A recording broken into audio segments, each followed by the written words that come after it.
বন্ধুরা, চলে আসলাম আরও একটি গুরুত্বপূর্ণ ভিডিও নিয়ে। আপনারা হয়তো অনেকেই হোয়াটসঅ্যাপে অনেকজনকে ছবি মেসেজ পাঠান, তবে সেক্ষেত্রে অনেকেই আপনার ছবিটি কিন্তু সাথে সাথে সেভ করে নিয়ে নেয় বা স্ক্রিনশট নিয়ে নেয়, এই ধরনের কিছু।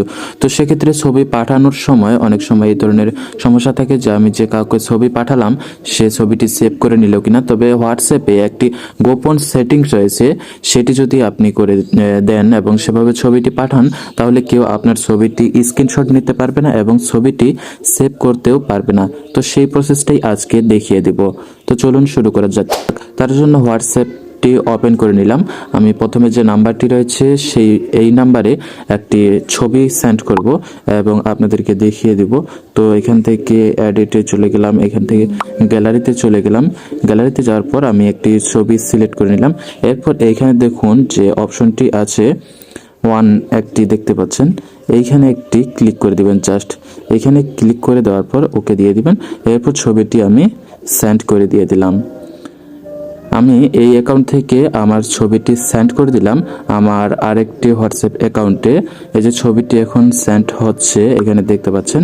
তো ছবিটি সেন্ড হয়ে গেলেই আপনাদেরকে দেখিয়ে দিব যে সেই ছবিটি দেখা যাবে, ক্লিক করা যাবে শুধুমাত্র একটিবারের জন্যই।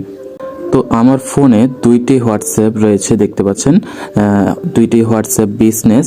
তো এই অ্যাপসটি আমি একটি অ্যাপসকে কিভাবে দুটি করেছি সেই প্রসেসটা আমি পরের ভিডিওতে দেখিয়ে দেবো। এটাকে কোন প্রসেসের মাধ্যমে একটি অ্যাপসকে আপনি দুইটি অ্যাপস করে ইউজ করতে পারবেন কোনো থার্ড পার্টি অ্যাপ্লিকেশন ছাড়াই।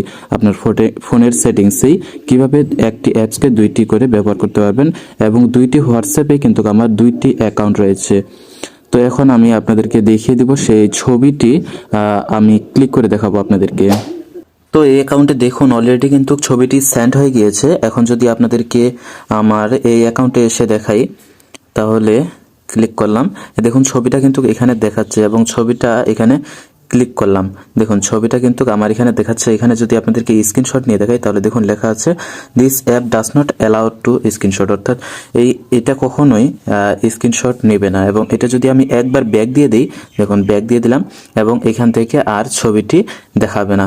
তো এইভাবে যদি আপনার কাউকে সিকিউর ফটো সেন্ড করতে হয়, তাহলে এইভাবে সেন্ড করবেন, সে কোনোভাবেই দেখতে পাবে না এবং স্ক্রিনশটও নিতে পারবে না, শুধু একবার দেখতে পাবে।